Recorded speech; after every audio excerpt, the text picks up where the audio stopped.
Praise the Lord. Praise the Lord. Hallelujah. Hallelujah. Hallelujah. Hallelujah. இன்றைய நற்செய்தி பாகம் எடுப்போம். இன்றைய நற்செய்தி பாகம் எடுத்து மார்க் நற்செய்தி அல்ல, மார்க் இல்லையே, மத்தேயு நற்செய்தி 9ஆம் அதிகாரம். மத்தேயு நற்செய்தி 9ஆம் அதிகாரம்.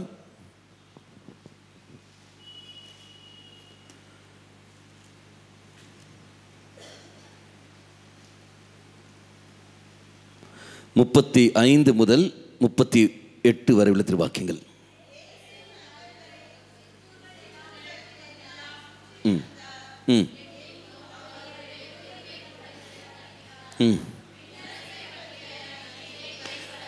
விண்ணரசை பெற்ற நற்செய்தியை அவர் பறைசாற்றினார். அடுத்தது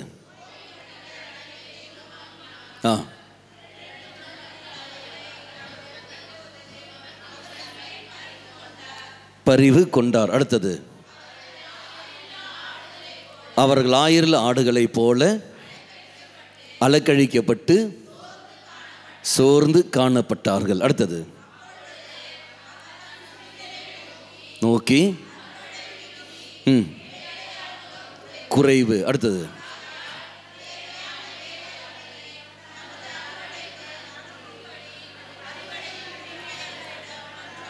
மன்றாடுகள் என்றார்.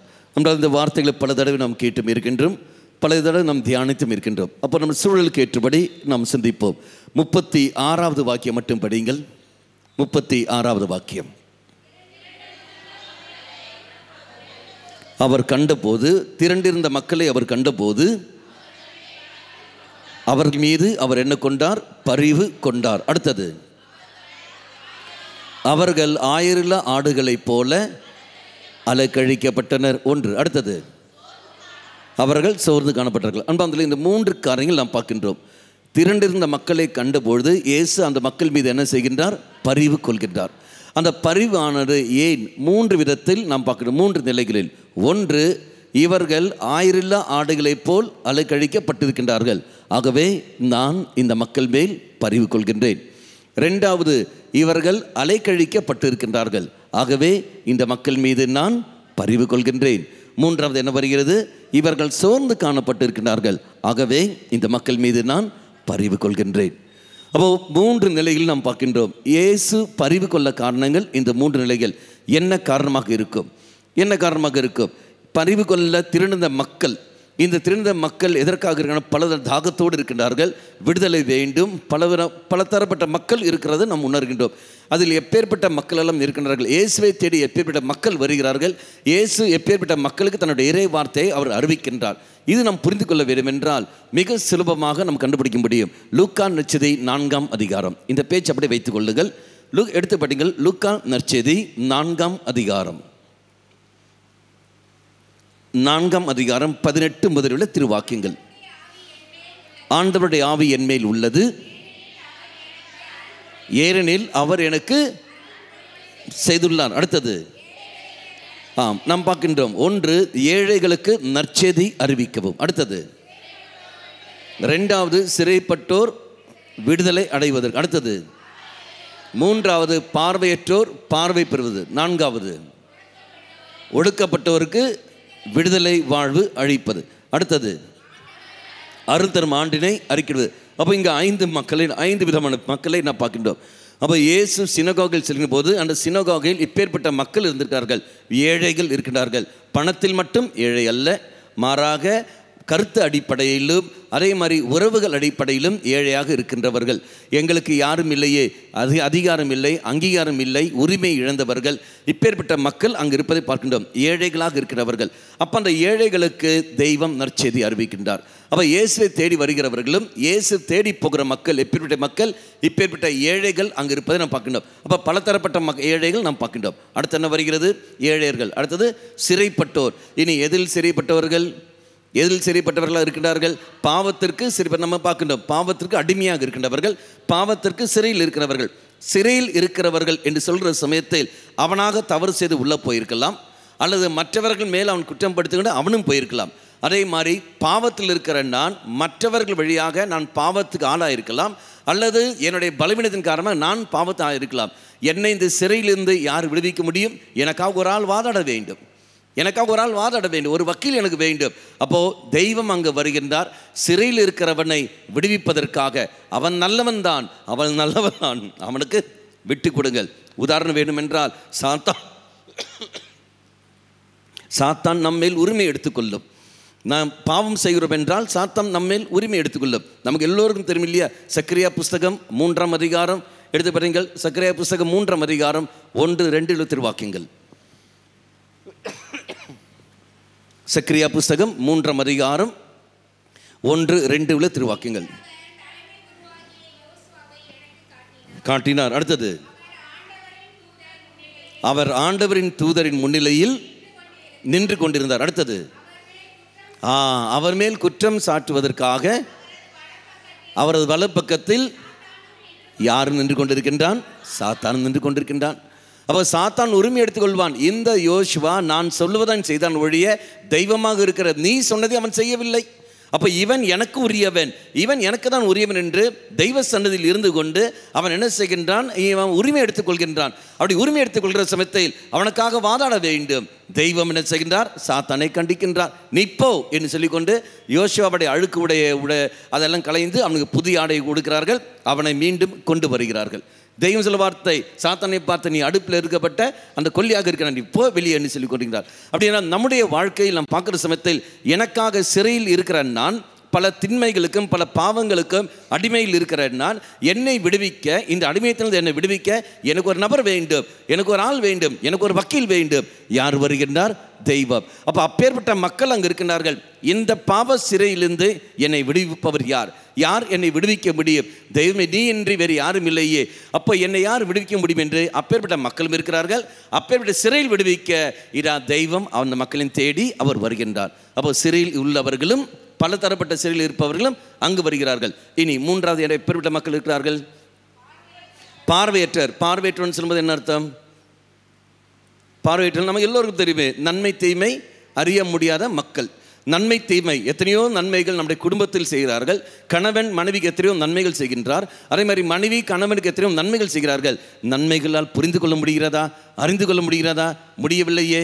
என்ன காரணங்கள்? சுயநலம். சுயநலம் அங்கே இருக்கிற சமயத்தில் ஒரு நாளும் அடுத்தவனிடத்தில் நன்மையை நம்மளால் காண முடியாது. இனி அடுத்தது நாம் பார்க்கின்றோம், பிள்ளைகள் எத்தனையோ நன்மைகள் செய்கிறார்கள், பெற்றோர்கள் எத்தனையோ நன்மைகள் செய்கிறார்கள். ஆனால் நன்மைகள் நம்ம காண முடிகிறதா? இல்லை. காரணம் என்ன? நம்மிடத்தில் பாவங்கள், சுயநலங்கள். அப்போது எனக்கு ஏதாவது நன்மை வந்தது மட்டுமே தான் இவன் நல்லவன், இவன் நல்லவன். உதாரணம், இந்த சகோதரி என் கண்மணி இருக்கின்றால், இவள் எனக்கு நன்மை செய்தால் இவள் எனக்கு நல்லவள், இவள் எனக்கு நல்லவள். இவள் எனக்கு தீமை செய்தால் இவள் எனக்கு கெட்டவள்.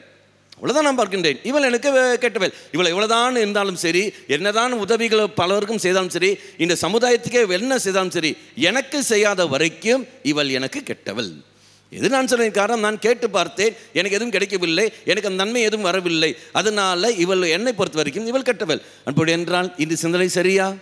இல்லையே. இந்த சிந்தனை தவறாயிடுச்சு. அப்படி நாம் பார்க்க. அப்போ நம்முடைய வாழ்க்கையில் சிறையில் பட்டவர்களுக்கும் அதே மாதிரி நன்மை தீமை அறியக்கூடிய கிருபைகள் இதோ நான் இழந்திருக்கின்றேன். நன்மை தீமை அறியக்கூடிய கிருபைகளை நான் இழந்த காரணத்தினால் எனக்கு மீண்டும் அந்த யார் எனக்கு கற்றுத்தருவார்? என்னிடத்திற்கு நன்மைகளை யார் எடுத்துச் சொல்வார்? என்னிடத்தில் குறைகளை திண்மைகளை யார் எடுத்துச் சொல்வார்? அப்போது நன்மை தீமை அறியாத மக்களாக நாங்கள் இருக்கின்றோம். அந்த தெய்வம் அங்கு கடந்து வருகின்றார். இப்பேற்பட்ட மக்களுக்கு, பார்வையற்ற மக்களுக்கு நான் பார்வையை கொடுக்கின்றேன். அவனிடத்தில் எத்தனையோ நன்மைகள் இருக்கின்றன. நீ குறைகளை மட்டும் நீ பார்க்கின்றாயே, அவனிடத்தில் நன்மையை நீ காண, எப்படி நீ காண வேண்டும், எந்த விதத்தில் நீ காண வேண்டும் என்பதையெல்லாம் உனக்கு நான் கற்றுத்தருகிறேன் தான் வார்த்தை வழியாக. அப்போ நம்மிடத்தில் இருக்கின்ற குறைகளையும் நம்மிடத்தில் நன்மைகளையும் எடுத்து சொல்லி நம்மை ஒரு தெய்வற்ற பிள்ளைகளாக மாற்றுவதற்காக தெய்வம் இறங்குகின்றார். இறைவனை தேடி வருகிற மக்களும் இறைவன் தேடி போடுற மக்களும் தான் இப்படி இருக்கின்றார்கள். இனி அடுத்து என்ன வருகிறது? நாலாவது, ஒடுக்கப்பட்டோருக்கு விடுதலை. அப்போ இந்த ஒடுக்கப்பட்டவரின் அர்த்தம் என்ன? சமுதாயத்தில் போட்டோம், குடும்பத்தில் யார்? பெண்களை ஆண்கள் ஒதுக்கவில்லையோ? கல்யாணம் ஆனதானே தெரியும். ஒடுக்கப்பட்டவர்கள். அப்போ ஒடுக்கப்பட்டவர்கள் சொல்கிற சமயத்தில் உரிமையை இழந்தவர்கள். உதாரணம் எடுத்துக்கொள்ளுங்கள், பெற்றோர்கள் பிள்ளைகள். இந்த காலகட்டத்தில் பிள்ளைகளை உங்களால் கண்டிக்க முடிகிறதா? பிள்ளைகளால் கண்டிக்க முடியாதா? உரிமை உங்களுக்கு உண்டு, ஆனால் பிள்ளைகளை உங்களால் கண்டிக்க முடியவில்லை. என்ன காரணங்கள்? அந்த பிள்ளைகள் தான் உங்களை எதிர்த்து போகிறார்கள். குடும்பத்திலேயே ஒடுக்கப்பட்ட நெறியில் அல்லவா நீ வாழ்ந்து கொண்டிருக்கின்றாய். குடும்பத்திலே ஒடுக்கப்பட்ட நிலையில் இருக்கின்றாய். கணவனை அல்லது மனைவியை அவர்கள் செய்கிற தவறுகளை, உன்னால் குறைகளை எடுத்து சொல்லுகின்ற பொழுது உன்னை எகிரித்து போகிறார்களே, அந்த சமயத்தில் நீ ஒடுக்கப்பட்ட நிலையிலெல்லாம் நீ வாழ்ந்து கொண்டிருக்கின்றாய். உரிமை இருந்தும் அதை செயல்படுத்த முடியாத நிலையில் நீ இருக்கின்ற பொழுது, எல்லாம் இருந்தும் அனுபவிக்க முடியாத நிலையில் நீ இருக்கிற சமயத்தில் ஒடுக்கப்பட்ட நிலையில் அல்லவா நீ வாழ்ந்து கொண்டிருக்கின்றாய். அப்போ உரிமையை இழந்தவளாக குடும்பத்திலேயே நீ இழந்தவனாக இருக்கிற சமயத்தில் எப்படி மக்களை சமுதாயத்தில் அது உன்னால் எதிர்பார்க்க முடியும்? இதா ஒடுக்கப்பட்ட நிலையில் இருக்கிற உன்னை விடுவிக்கவும் தெய்வம் அன்னை தேடி வருகின்றார். இதான் நாம் பார்க்கின்றோம். அப்போ இறைவனை தேடி வருபவர்கள் இப்பேற்பட்ட மக்களும் இருக்கிறார்கள். இயேசு தேடி போகிற மக்களும் இப்பேற்பட்ட மக்களும் இருக்கிறார்கள். இந்த மக்களை, திரண்டிருந்த மக்களை தெய்வம் கண்டார். இப்படி தரப்பட்ட மக்கள் இருக்கிற சமயத்தில் அவர்கள் மேல் இறைவன் என்ன செய்கின்றார்? ஒட்டுமொத்தமாக பரிவு கொள்கின்றார். இதான் இந்த மக்கள் மேல் நான் பரிவு கொள்கின்றேன். என்ன காரணங்கள்? இவர்களை வழி நடத்த ஆள் இல்லை. ஆயிரில்லாத ஆடுகள் போல் இவர்கள் அலைக்கழிக்கப்பட்டிருக்கிறார்கள். இரண்டாவது, இவர்கள் அலைக்கழிக்கப்பட்டிருக்கிறார்கள். மூன்றாவது, இவர்கள் சோர்ந்து போயிருக்கிறார்கள். அப்போ முதலில் நாம் இது எடுத்துக்கொள்வோம். ஆடுகள் எல்லாம் ஆயில் போல் அலைக்கழிக்கப்பட்டிருக்கிறார்கள். இதனுடைய அர்த்தம் என்பது என்ன? ஆயிரில்லா ஆடுகள் போல் என்பது ஆயருடைய கடமை என்ன? யாரை மேய்க்க வேண்டும்? யாரை பாதுகாக்க வேண்டும்? ஆயர் ஆடுகளை பாதுகாக்க வேண்டும். அப்படி என்ன? பாதுகாப்பது, பராமரிப்பதும் அதே சமயத்தில் வழி நடத்துவதும். இதுதான் ஒரு ஆயருடைய கடமை. என்பதிலே நமக்கு தெரியும். அப்போ ஆயருடைய கடமை என்பது பாதுகாப்பது, வழி நடத்துவது, அதே மாதிரி அவர்களுக்கு வேண்டிய பராமரிப்பது. ஆனால் இதோ இங்கே நாம் என்ன பார்க்கின்றோம்? ஆயர் இல்லா ஆடுகள் போல். அப்படி என்றால் இவர்களை பாதுகாக்க யாரும் இல்லை, இவர்களை வழிநடத்த யாரும் இல்லை, இவர்களை பராமரிக்க யாரும் இல்லை. அப்போ தலைவர்களும் சரி, தலைவிகளும் சரி, இவர்கள் மேல் அதிகாரம் கொண்டிருப்பவர்கள் அத்தனை பேரும் எப்பேற்பட்ட நிலையில் இருக்கின்றார்கள்? தெய்வம் பார்க்கின்றார். 6 மனநிலை கொண்ட மக்கள் தான் நம்மளை ஆட்சி செய்து கொண்டிருக்கிறார்கள். இது 6 மனநிலை கொண்ட மனிதர்கள். இந்த மனிதர்கள் இப்பேற்பட்ட மனிதர்களும் தலைவர்களும் தலைவியுமாக இருக்கின்றார்கள். நம்மை ஆளுகின்றவர்களாக அவர்கள் தான் இருக்கின்றார்கள். எப்படி வேணால் எடுத்துக்கொள்ளலாம். அந்த 6 மனநிலை கொண்ட மனிதர்கள் யார்? அந்த 6 மனநிலை கொண்ட மனிதர்கள் மத்தேயு நற்செய்தி 23ஆம் அதிகாரம். மத்தேயு நற்செய்தி 23ஆம் அதிகாரம். அங்கு நாம் பார்க்கின்றோம் 13வது வாக்கியம் படிங்கள்.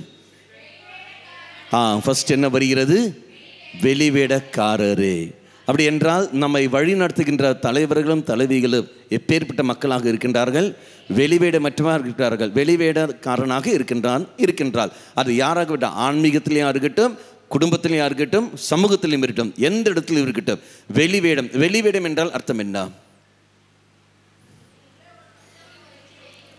உள்ளே ஒன்றும் வெளியே ஒன்றும். நாம் சொல்றது ஒன்று, செயல்பாட்டு ஒன்று. அப்போ பார்க்குற சமயத்தில் ஆண்டவருக்கு தெரியுமா? இப்பேற்பட்ட மனநிலை உள்ளவர்கள் தான் உன்னை வழிநடத்த போகிறாங்க, உங்களுக்கு தெரியுமா? தெரியும். ஆனால் தான் அவர் சொன்ன வார்த்தை. அதே 23ஆம் அதிகாரம் 1ஆம் வாக்கியம். மக்கள் கூட்டத்தையும் சீடரையும் பார்த்து கூறியது. அடுத்தது, மறைநூல் அறிஞரும் பரிசேயரும் மோசையின் அதிகாரத்தை கொண்டிருக்கின்றனர். அடுத்தது, ஆகவே அவர்கள் என்னென்ன செய்யும்படி உங்களுக்கு கூறுகிறார்களோ அவற்றையெல்லாம் நீங்கள் கடைப்பிடித்து வாருங்கள். அடுத்தது, ஆனால் அவர்கள் செய்வது போல நீங்கள் செய்யாதீர்கள். அர்த்தம் முடிஞ்சா? அப்போ மோசேயினுடைய அதிகாரத்தை இவர்கள் பெற்றிருக்கிறார்கள். அது என்ன மோசேயினுடைய அதிகாரம்? திருச்சபை நமக்கு என்ன கற்றுத்தருகிறது? மோசேயினுடைய அதிகாரம் என்பது என்னது? 10 கட்டளைகளை மக்களுக்கு எடுத்து சொல்ல வேண்டியவர்கள் தான் இவர்கள். அப்போ இந்த மோசேயினுடைய அதிகாரத்தை பெற்றிருப்பவர்கள் தான் யாரும்? மறைநூல் அறிஞர்களும் இவர்களும். ஆனால் இவர்கள் அது செய்கிறார்களா? அது அவர்கள் செய்வதில்லை. ஆனால் அவர்கள் சொல்வது போல நீங்கள் செய்யுங்கள், ஆனால் செய்வது போல நீங்கள் செய்யாதீர்கள். செல்வது அவர்கள் என்ன சொல்கிறாரோ அதுபடி நீங்கள் செய்யுங்கள், ஆனால் அவர்கள் செய்வது போல நீங்கள் செய்யாதீர்கள். அப்போ நீ நானும் என்ன செய்ய வேண்டும்? அவர்கள் என்ன கற்றுத்தருகிறார்களோ அதை நான் கடைபிடிக்க வேண்டுமே ஒழிய அவர்கள் வாழ்வது போல நான் வாழக்கூடாது. இந்த பேச்சு அப்படியே வைத்துக் கொள்ளுங்கள். அதான் நான் பார்க்கிறோம். மத்தேயு நற்செய்தி 5ஆம் அதிகாரம். மத்தேயு நற்செய்தி 5ஆம் அதிகாரம் படிங்கள். 19ஆம் வாக்கியம், 18, 19. ம் 19.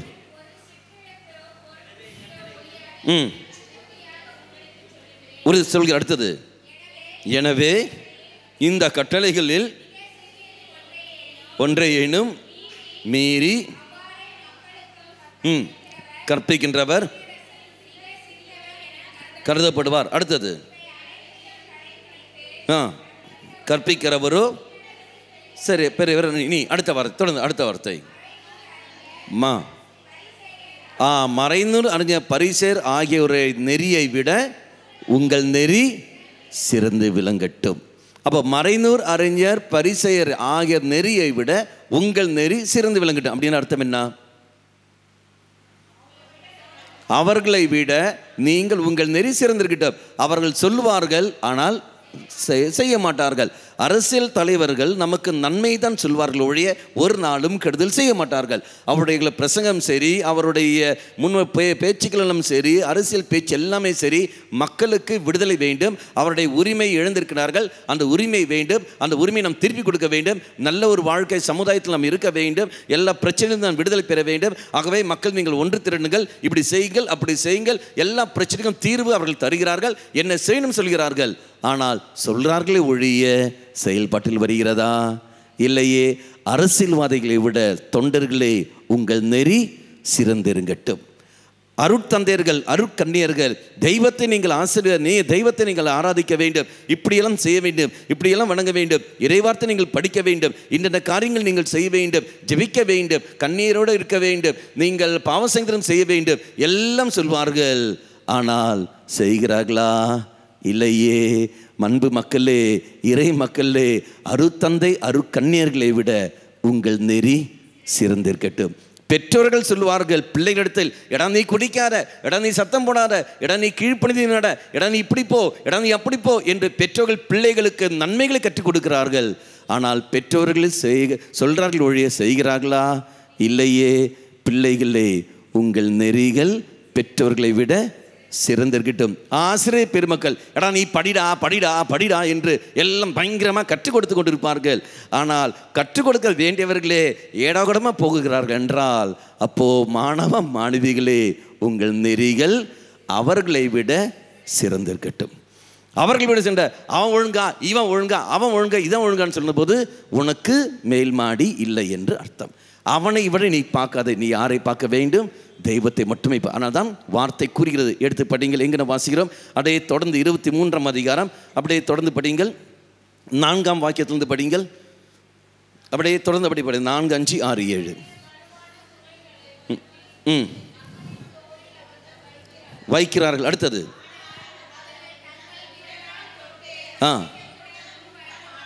முன் வர மாட்டார்கள். அடுத்தது பார்க்க வேண்டும் என்று இப்படி செய்கிறார்கள். அடுத்தது அகலமாக்குகிறார்கள். அடுத்தது பெரிதாக்குகிறார்கள். அடுத்தது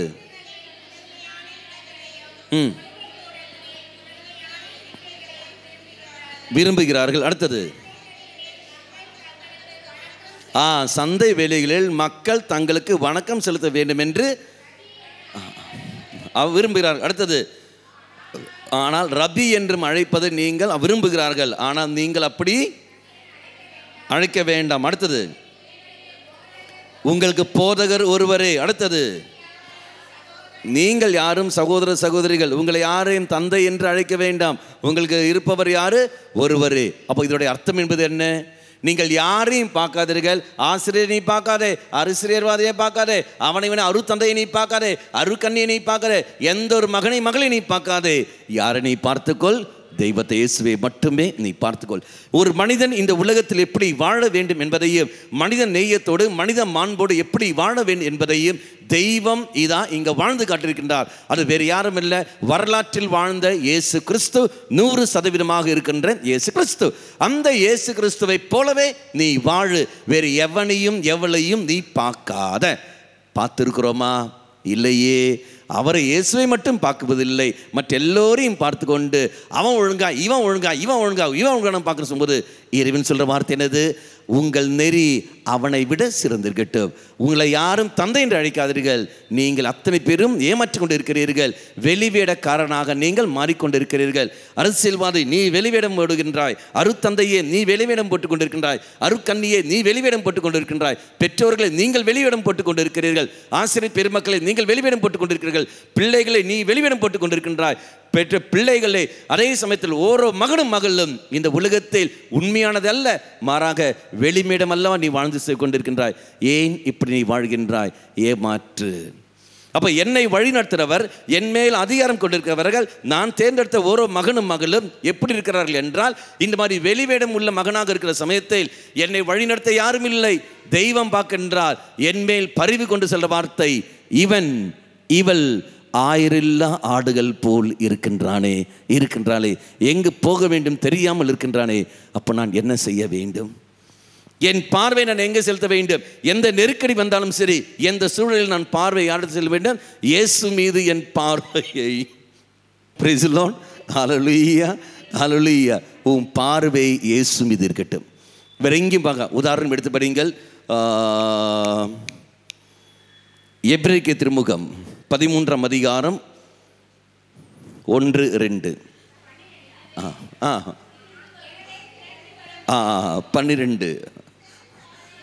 எனவே திரண்டு வரும் மேகம் போல் இத்தனை சாட்சிகளை நம்ம சூழ்ந்து நிற்க, எந்த சுமையையும் நம்மை பற்றி கொண்டிருக்கின்ற எந்த பாவத்தையும் உதறி தள்ளிவிட்டு, நமக்கு குறிக்கப்பட்டுள்ள பந்தயத்தில் மன உறுதியோடு ஓடுவோமாக. அர்த்தம் புரிஞ்சிச்சா?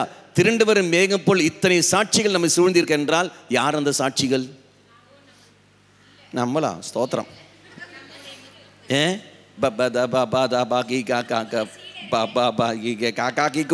எல்லாம் கிடையாது.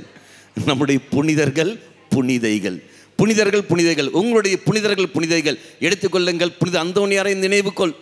உனக்கு இத்தனை சாட்சிகள் பிறகு புனித அந்தோனியார், அதே புனித செபஸ்தியார், புனித தோமையார், புனித சவேரியார், புனித குழந்தை திரேசம்மாள், இத்தனை சாட்சிகள். இவருடைய வாழ்க்கை நீங்கள் பாருங்கள். அவருடைய வாழ்க்கை, இவர்களும் சாதாரண மனிதர்கள், நம்மளைப் போல பாவத்தில் பிறந்தவர்கள். பாவத்தில் பிறந்தவர்கள் இத புண்ணிய நிலைக்கு வருகிறார்கள் என்றால் அவர்கள் யாரை பார்த்தார்கள்?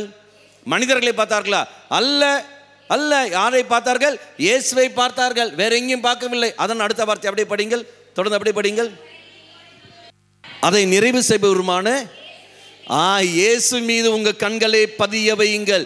இந்த புனிதர்கள் எல்லாம் எங்கே செய்தார்கள்? இயேசுவின் மேல் கண்களை பதிய வைத்தார்கள். வேற எங்கும் அல்ல, வேற எங்கும் பார்க்கவில்லை, மனிதரை பார்க்கவில்லை. அவர்கள் இயேசு மீது கண்களை பதிய வைத்தார்கள். அவர் வாழ்ந்த காலகட்டத்தில், இந்த புனித அந்தோனியார் வாழ்ந்த காலகட்டத்தில், விசுவாசத்துக்கு எதிரான போராட்டத்தில், அந்த போராட்டத்தில் அவர் எப்போ எங்கு பார்த்தார்? யாரை பார்த்தார்? மனிதரை பார்க்கவில்லை, தெய்வத்தை பார்த்தார். இங்கே செபஸ்தியார் வாழ்ந்த காலகட்டத்தில், அவர் விசுவாச போராட்டத்தில் அவர் யாரை பார்த்தார்? தெய்வத்தை அவர் பார்த்தார். செபஸ்தியார் வாழ்ந்த காலகட்டத்தில், தோமையார் வாழ்ந்த காலகட்டத்தில் யாரை பார்த்தார்? இயேசுவை பார்த்தார், தெய்வத்தை பார்த்தார். அப்ப நீயும் நானும் இந்த காலகட்டத்தில் யாரை நாம் பார்க்க வேண்டும்? இயேசுவை பார்க்க வேண்டும். எங்க அப்பாவை பார்க்கறதல்ல, எங்க அம்மாவை பார்க்கறதல்ல, என் கூட இருக்கிற மற்ற நபரை பார்ப்பதில்ல, நடிகன் நடிகையை நான் பார்ப்பதல்ல. யாரை நான் பார்க்க வேண்டும்? இயேசுவை பார்க்க வேண்டும். அப்ப திரண்டு வரும் மேகங்கள் போல் இத்தனை சாட்சிகள் நம்மை சூழ்ந்திருக்கின்ற பொழுது, எந்த சுமையையும், நம்மை பற்றி கொண்டிருக்கின்ற எந்த பாவத்தையும் உதறி தள்ளிவிட்டு, நமக்கு தரப்பட்டிருக்கின்ற அந்த பந்தயத்தில் எப்படி ஓட வேண்டும்? தைரியத்தோடு ஓடு. உனக்கு பந்தயம் உண்டு, நீ ஜெயிக்க வேண்டும். 100 மீட்டர் என்பதல்ல, வாழ்நாள் முழுவதும் போக வேண்டும். அது என்ன பந்தயம்? என் கூட ஓடி வருவது யாரு? தெய்வம். எதுக்கு என் கூட ஓடி வர வேண்டும்? பிசாசு எனக்கு கூட இருக்கும். என்ன பண்ணி நீ ஒரு ஸ்டெப் வைக்கிற சமயத்தில் 2 ஸ்டெப் பிடிச்சி இழுக்கிறதுக்கு வரும். அப்ப எனக்கு தரப்பட்ட பந்தயம் என்பது, இவனை நான் ஜெயிக்க வேண்டும். இவனை ஜெயிக்க வேண்டும் என்றால் நான் குறுக்கு வழி பிடிக்க வேண்டும். என்ன குறுக்கு வழி? அவ்வளோதான். ஏசியை பிடிச்சாலே போதும். அவனை பிடிச்சி போகிற நான் ஓட தேவையில்ல. அவர் என்ன தோலை உட்காந்து வச்சு நான் போயிட்டே இருப்பேன். அப்போ போக வேண்டும் என்றால் இயேசு தேடி போனால் மட்டும்தான் முடியும். இயேசு போன மட்டும்தான் முடியும். எனக்கு தரப்பட்ட பந்தயத்தில் நான் ஜெயித்தை தீர வேண்டும், நான் ஓடியே தீர வேண்டும். எனக்கு பதிலாக வேறு யாரும் அங்கு ஓட மாட்டார்கள். சப்ஸ்டிடியூட் அங்கு கிடையாது. எனக்கு நானே ஓடி போய் நான் ஜெயிக்க வேண்டும். அப்போ எனக்கு எனர்ஜி தருவதற்காக, சோர்ந்து போகிற சமயத்தில் எனக்கு வேண்டிய கிருபைகள் தருவதற்காக, சக்தி தருவதற்காக என் கூட இருப்பவர்கள் அந்த யாரு? இந்த புனிதர்கள், இந்த புனிதைகள். இவங்க அத்தனை பேரின் கூட இருக்கிறார்கள், என்னை வழி நடத்துகிறார்கள். எனக்கு அங்கே கிருபையும் ஆசீரும் எனக்கு கிடைக்கும். Praise the Lord. ஹல்லேலூயா. இதான் நம்ம அப்போ நம்முடைய வாழ்க்கையில் இதை வெளிவிடக்காரனாக பலரும் நம்ம ஆட்சி செலுத்துகிறார்கள், பலரும் நம்ம அதிகாரம் செலுத்துகிறார்கள். அப்போ இப்பேற்பட்ட ஒரு மனநிலை இருக்கிற சமயத்தில் நான் சோர்ந்து போய்விடுகின்றேன். தெய்வம் பார்க்கின்றார். ஆலயத்து வருகிற நான், ஆண்டவரே எனக்கு வழிகாட்டி யாரும் இல்லையே, எனக்கு பாதுகாப்பு தர யாரும் இல்லையே, என்னை பராமரிக்க யாரும் இல்லையே, நான் எங்கு போவேன், யாரை தேடி நான் போவேன், எனக்கு உன்னை விட்டால் வேறு யார் இருக்கின்றால் என்று இருக்கிற சமயத்தில் இந்த பலிப்பீடத்தில் இருந்த இறைவன் சொல்ற வார்த்தை, இந்த மகன் மீது, இந்த மகள் மீது நான் பரிவு கொள்கின்றேன்.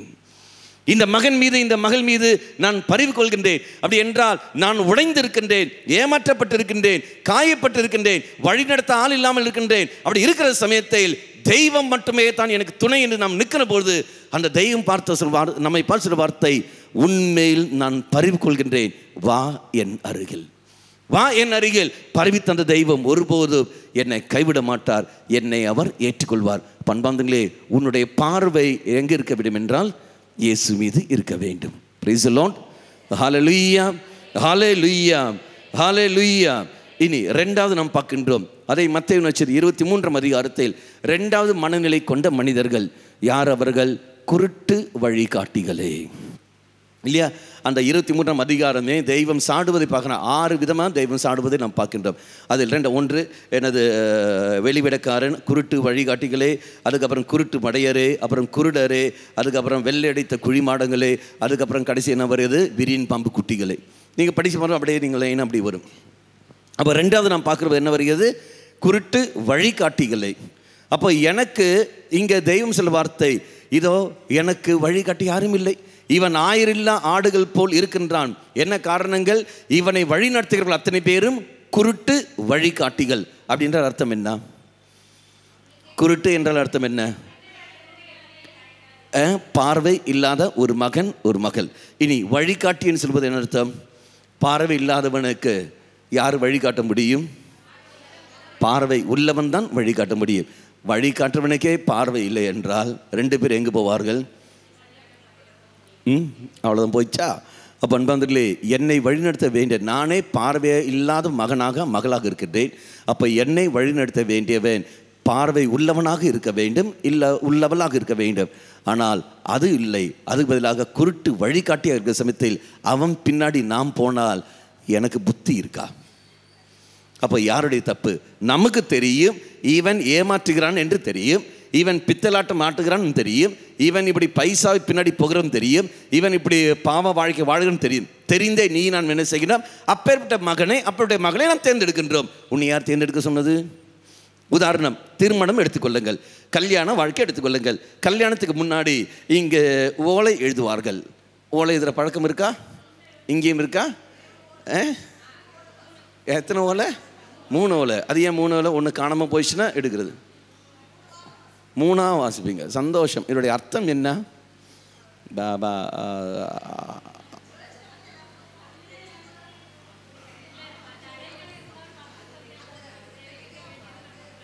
ஸ்தோத்திரம். தடைகள் இருந்தால் பங்கு சமயத்தில் சொல்லுவேன். இப்போ இருந்ததுன்னா இல்லாட்டி என்ன?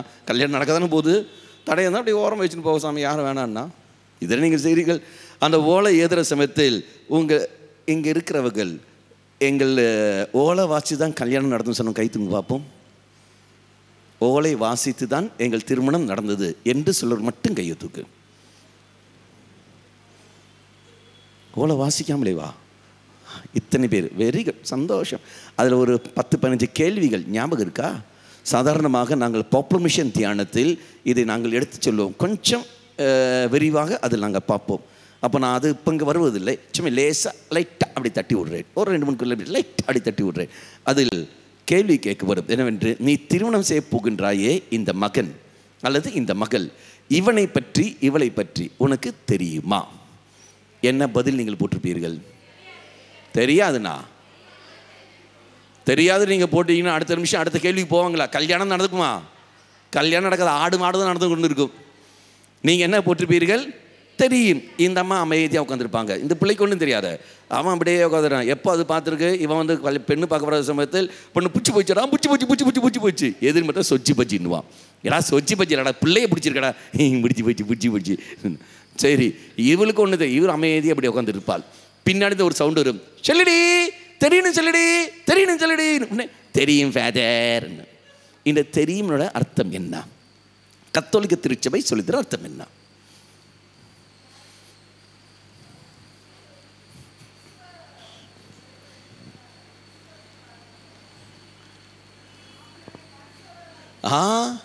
அதாவது தெரியுமா என்றால் இவன் பேர் என்ன, இவன் என்ன சம்பாதிக்கிறான், என்ன சுபாவம், இவன் திருமணம் ஆனவனா ஆகாதவனா, இவன் குணங்கள் எப்படி, கோயிலுக்கு போகிறவனா போகாதவனா, திருச்சபைக்கு ஏற்றபடி நடக்கிறவனா, குடும்பத்துக்கு ஏற்றபடி நடக்கிறவனா, சமுதாயத்தின் நல்ல மகனாக மகளாக இருக்கிறானா, இது விசுவாச வாழ்க்கை ஒழுங்காக வாழ்கிறவனா, இல்லை மந்திரவாதியை தேடி போகிறவனா, இல்லை வேறொரு பெண்ணை தேடி போகிறவனா, இதெல்லாம் யாருக்கு தெரிந்திருக்க வேண்டும்?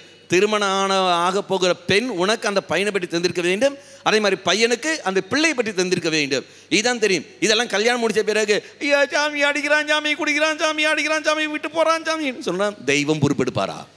தெரியுமான்னு கேட்டார். அப்பா அம்மா கீழ்ப்படிந்து போகிறவனா, அப்பா அம்மா பேச்சு தான் கேட்குறானா? ஒரு சில பேர் இருக்கிறாங்க, கல்யாணமான பிறகும் யாரை தேடி போவார்கள், எங்கள் அப்பா அம்மா பேச்சு தான் நான் கேட்பேன். இப்போ கல்யாணம் பிறகு 2 குழந்தையும் பெற்ற பிறகு எங்கள் அப்பா அம்மா பேச்சு நான் கேட்பேன். நீ எதுக்கு கல்யாணம் பண்ண? நீ எது கல்யாணம் பண்ண? அப்போ உனக்கு என்ன கிடையாது? மேல் மாடி கிடையாது. அப்போ உன்னை யார் இவனை கல்யாணம் பண்ண சொன்னது? தெய்வம் உனக்கு அந்த 10-15 கேள்விகள், இது அப்படியே கேள்வியில அது ஒரு கேள்வியுடைய அர்த்தம் உண்டு. அதெல்லாம் தெரியுமான்னு கேட்குற சமயத்தில் அங்கெல்லாம் தெரியும் போட்டு அதன் பிறகு 2வது நிலையில் ஓலை வாசிக்கிற சமயத்தில் அங்கேயும் வந்து கேட்கின்றான், மக்களே பாரு, இவன் இப்படி ஒத்துக்கின்றால், இவன் செய்ய சரியா, மக்களே நீங்கள் பார்த்து பாருங்கள் என்று அங்கேயும் கேட்கப்படுது.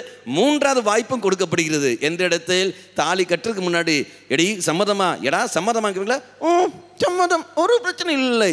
கல்யாணம் தாலி கட்ட முதல் ராத்திரிலே அடி ஃபுல்லாம் பறக்கும். பறந்து குடிக்கிறான் சாமின்னு ஆண்டவரை சொன்னார், உன்னை கல்யாணம் பண்ணுன்னு.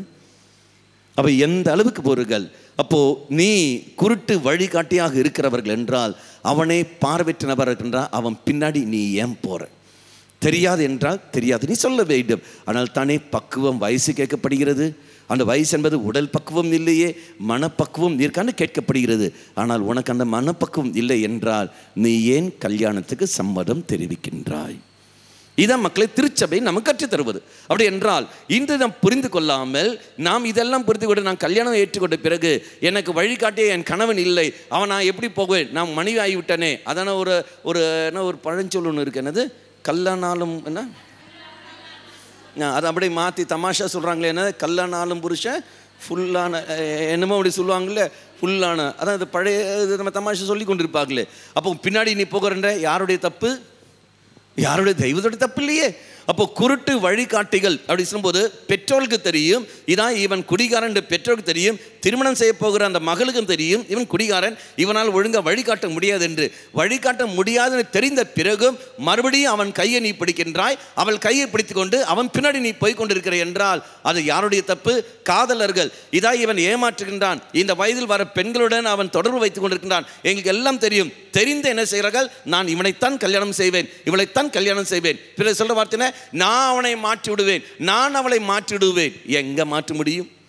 எங்க மாற்ற முடியும்? எதிர்காலத்தை உன்னை தீர்மானம் முடியுமா? இல்லையே. கடைசியில் நீ தான் மாறிக்கொண்டிருப்பாய், நீ தான் மாறிக்கொண்டிருப்பாய். அப்போ வழிகாட்டியானது உன்னை வழிகாட்டுகிறவர்கள் அவர்களை பார்வையற்ற நிலையில் இருக்கிறார்கள் என்று உனக்கு தெரிந்த பிறகு நீ அவன் பின்னாடி அவள் பின்னாடி நீ போகிற சமயத்தில், அப்பேற்பட்ட மகனை மகளை நீங்கள் தேர்ந்தெடுக்கிற சமயத்தில், அன்பாங்களே, தெய்வம் இதுக்கெல்லாம் காரணங்கள் இல்லையே, குருட்டு வழிகாட்டிகளே. அப்படி என்றால் தலைமையை தெய்வம் திட்டுகின்றார். அருத்தந்தர்கள் பாவ வாழ்க்கை வாழ்கிறார்கள், அருக்கன்னியர்கள் பாவ வாழ்க்கை வாழ்கிறார்கள், பெற்றோர்கள் பாவ வாழ்க்கை வாழ்கிறார்கள். சமூகத்தில் இருக்கிற ஒரு மகனும் மகளும், இந்த உலகத்தில் ஒரு மகனும் மகளும் பாவ வாழ்க்கை வாழ்கிறார்கள். அப்படி என்றால் அவன் பின்னாடி அவள் பின்னாடி என்று நான் சொல்லுகின்ற சமயத்தில், அன்பாந்தலே, அவனை பல்ல நாம் போக வேண்டியது, நாம் போக வேண்டிய ஒரே ஒரு ஆள் யாரு? இயேசு கிறிஸ்து.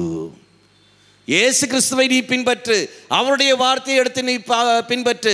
அருத்தந்தர்கள் அந்த இயேசுவை பற்றி தான் எடுத்து சொல்கிறார்கள், அந்த அருக்கன்னியர்கள் அந்த இயேசுவை பற்றி தான் எடுத்து சொல்கிறார்கள். அருத்தந்தையரை நீ பின்பற்றாதே, அருட்கண்ணியை நீ பின்பற்றாதே, அவர் அறிவிக்கின்ற இயேசுவின் வார்த்தை ஒன்று இருப்பாரு, அந்த இயேசுவை நீ பின்பற்ற வேண்டும், அந்த இயேசுவை தான் நீ அடையாளப்படுத்த வேண்டும் ஒழிய வேறு யாரும் இல்லை. ஆனால் நீ அடையாளப்படுத்துவது யாரை? நீ யார் பின்னாடி நீ போகின்றாய்? அவன் பின்னாடி நான் போகின்றேன், அந்த ஃபாதர் பின்னாடி நான் போகின்றேன், இந்த சிஸ்டர் பின்னாடி நான் போகின்றேன், இவர் இந்த தலைவன் பின்னாடி நான் போகின்றேன், அந்த தலைவி பின்னாடி நான் போகின்றேன் என்று போகிற சமயத்தில் மனிதர் பின்னால் தான் நீ போய் கொண்டிருப்பாய். ஒரு நாளும் போய் சேரும் இடத்தில் நீ போக மாட்டாய். எங்க போகக்கூடாதோ அங்கு போய் பள்ளத்தில் போய் டம்முன்னு போய் விழுவாய். தெய்வம் இல்லையே இது காரணங்கள்.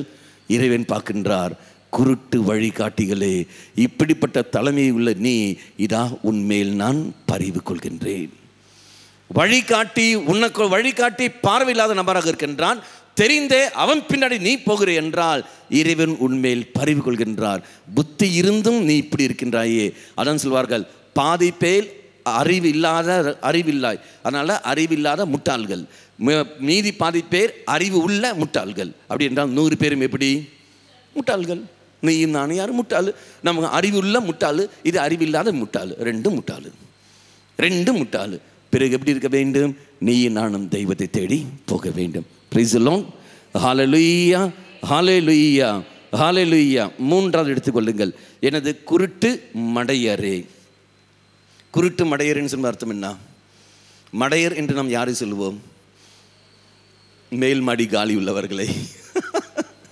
மேல் மாடி காலி உள்ளவரை. எந்த மேல் மாடி? அதனால உங்கள் வீட்டுக்கு மேல் மாடி இருக்கா? இல்லை, இருக்கு. அங்கே டெனண்ட் யாரும் இருக்காங்களா? அவங்க இங்கே யாரும் இல்லையே. சந்தோஷம். அப்போ மேல் மாடி காலி உள்ளவர்கள் அப்படி என்றால் கிட்னி வேலையை செய்தவர்கள், அப்படி தானே? அவர்களே பாருங்கள், மடையர்களே, அவனுடைய பேச்சு அவருடைய பேச்சுக்கு தான் நாம் கீழ்ப்படுகின்றோம். புத்தி இல்லாதவனெல்லாம் நீயும் நானும் தேர்ந்தெடுக்கின்றோம். மக்களை வேண்டிய விதத்தில், அறிவுள்ளவன் விதத்தில் வழிநடத்த வேண்டும். வழிநடத்த வேண்டியவர்கள் நீ நானும் தேர்ந்தெடுக்க வேண்டும். அது நாம் செய்வதில்லை. பணத்தை பார்க்கின்றோம், அதன் பிறகு செல்வாக்கை பார்க்கின்றோம். நமக்கு ஏதாவது சாதகமாக இருக்கா என்று பார்த்து கொண்டு அப்பேற்பட்ட மகளை நான் தேர்ந்து கொள்வேன். கடைசியில் நமக்குன்னு ஒரு ஆபத்து வருகிற சமயத்தில் இதாக போய்விடும். அதான் சொல்வார்களே, தலைவலியும் பல்லு வலியும் அவனுக்கு வந்தாதான் தெரியும்.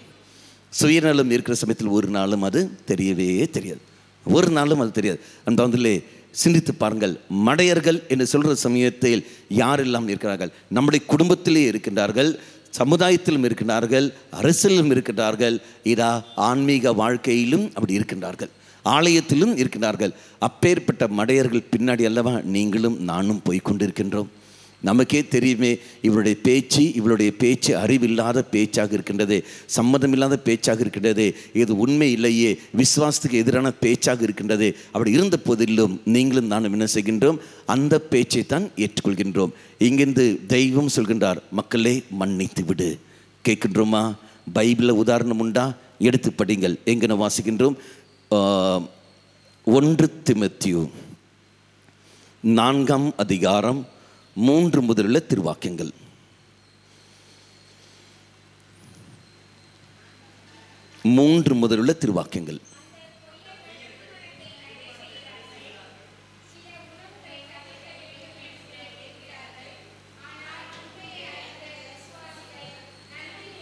என்னது?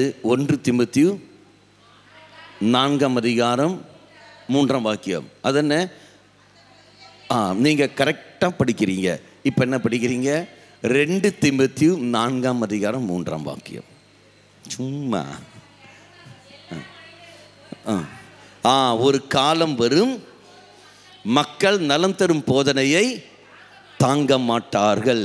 ஒரு காலம் வரும், அப்போ மக்கள் நலம் தரும் போதனையை தாங்க மாட்டார்கள். அப்படி அர்த்தம் என்ன? எது நலம் தரும் போதனை? நலம் தரும் கிறிஸ்துவுடைய போதனைகள் நலம் தரும் போதனை. அப்போ நலம் தரும் போதனையும் உண்டு, வேறொரு போதனையும் உண்டு. கிளியர்? அப்போ வேறொரு போதனை என்ன? இந்த பேச்சு அப்படியே வைத்துக் கொள்ளுங்கள். கலாத்தியருக்கு திருமுகம் 1ஆம் அதிகாரம் 6 முதலுள்ள திருவாக்கியங்கள். கலாத்தியர் 1ஆம் அதிகாரம் 6 முதலுள்ள திருவாக்கியங்கள். கிறிஸ்துவின் பொருட்டு அருள் கூர்ந்து உங்களை அழைத்த அவரை விட்டுவிட்டு இவ்வளவு குறுகிய காலத்தில் வேறொரு நற்செய்தி ஏற்றுக்கொண்டீர்களே, எனக்கே வியப்பாக இருக்கின்றது. அப்போ வேறொரு கிறிஸ்துவின் நற்செய்தி ஒன்று உண்டு, வேறொரு நற்செய்தி உண்டு. அது என்ன வேறொரு நற்செய்தி? அடுத்த வார்த்தை படியுங்கள். வேறொரு நற்செய்தி இருக்கு என்று நான் சொல்ல வரவில்லை. அடுத்தது, மாறாக சிலர் உங்கள் மனதை குழப்பி கிறிஸ்துவின் நற்செய்தியை திரித்து கூற விரும்புகிறார்கள். இதுதான் உண்மை. அப்போ வேறொரு நற்செய்தி என்பது என்னது? கிறிஸ்துவின் நற்செய்திக்கு எதிராக வருகின்ற ஒரு செய்தி. அது பலரும் எனக்கு சொல்கிறார்கள், உங்களை குழப்புகிறார்கள். அது என்ன நற்செய்தி? இந்த பேஜ் அப்படி வைத்துக்கொண்டு மறுபடியும் அங்கே வந்து விடுங்கள். எங்கு 2 தீமோத்தேயு 4ஆம் அதிகாரம். இப்போ படிங்கள். உண்மைக்கு செவி சாய்க்க மறுத்து புனை கதைகளை நாடி செல்வார்கள். அடுத்தது, நீயோ அனைத்திலும் அறிவித்தலுடு. அப்போ உண்மைக்கு செவி சாய்க்க மறுத்து புனை கதைகளை நாடி போவார்கள். அது என்னது உண்மை? யாரது உண்மை? உண்மை யாரு? இயேசு. அப்போ இயேசுவுக்கு செவி கொடுக்க மறுத்து, அப்படி என்றால் இயேசு சொல்ற வார்த்தை என்ன? மன்னித்து விடுங்கள். உன்னால் மன்னிக்க முடிகிறதா? மற்றவர்கள் சொல்வார்கள், நான் யாரு மன்னிக்கிறது? நான்லாம் மன்னிக்க மாட்டேன். மன்னிக்கிறது என்ன? நான் ஏமாந்தவன்டா. இயேசு சொல்கின்றார், 10 தடவை உன்னை வந்து மன்னிப்பு கேட்டால் நீ என்ன செய்ய வேண்டும்? மன்னிப்பு கொடுக்க வேண்டும். அவன் 1000 தடவை மன்னிப்பு கேட்டாலும் நீ என்ன செய்ய வேண்டும்? மன்னிப்பு கொடுக்க வேண்டும். அப்போ நான் ஏமாந்தவனா? ஏமாந்தவனா? நீ ஏமாந்தவன் தான், நீ ஏமாந்தவள் தான். இறையரசு பொருட்டு நீ ஏமாந்தவன், நீ ஏமாந்தவள். உலகத்தை பொறுத்த வரைக்கும் நீ எப்படி நீ புத்திசாலியான இருக்கலாம், ஆனால் நீ மன்னிக்கின்ற சமயத்தில் உலகம் சொல்லும் நீ ஏமாந்தவன் என்று. தெய்வம் சொல்ற வார்த்தை, நீ என்னுடைய பிரியப்பட்ட மகன், பிரியப்பட்ட மகள். இயேசு என்ன தவறு செய்து சிலுவையில் போட்டிருக்கின்றோம்?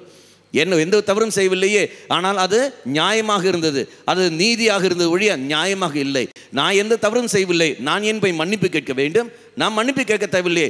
ஒருவேளை தெய்வத்துடைய திட்டம் அதுவாக இருந்தால் நீ மன்னித்து கொடுத்தே தர வேண்டும். உன்னுடைய மன்னிப்பின் வழியாகத்தான் அவன் திருந்த வேண்டும் என்றால் நாம் மன்னிப்பு கொடுக்க வேண்டும். என் உயிர் போன பிறகுதான் அவன் அங்கே புதிய மனிதனாக வருவான் என்றால் என் உயிர் நான் கொடுத்தே தீர வேண்டும்.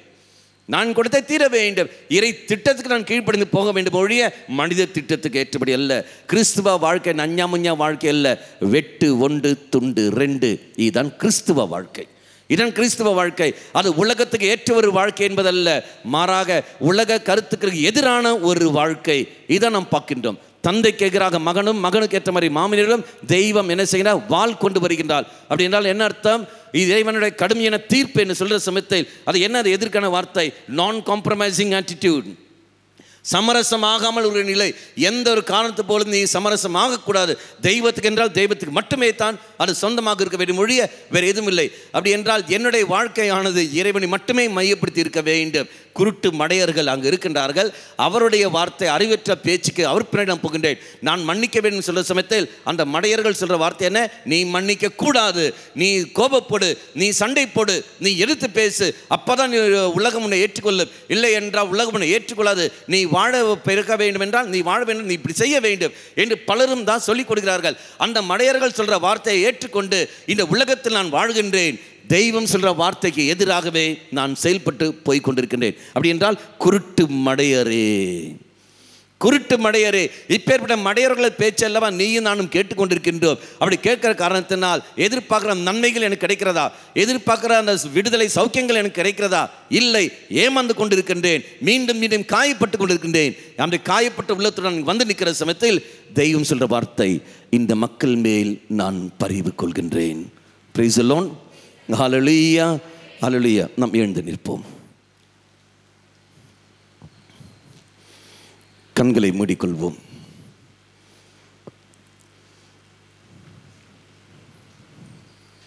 கரங்களை நெஞ்சோடு சேர்த்து வைத்துக் கொண்டு தெய்வ சன்னதியில் நம்மை நாம் விட்டுக் கொடுப்போம். தெய்வமே, இது நீ பரிவு கொள்கின்ற தெய்வம். என்னை வழிநடத்த வேண்டிய மனிதர்கள் என்னை வழிநடத்தவில்லை.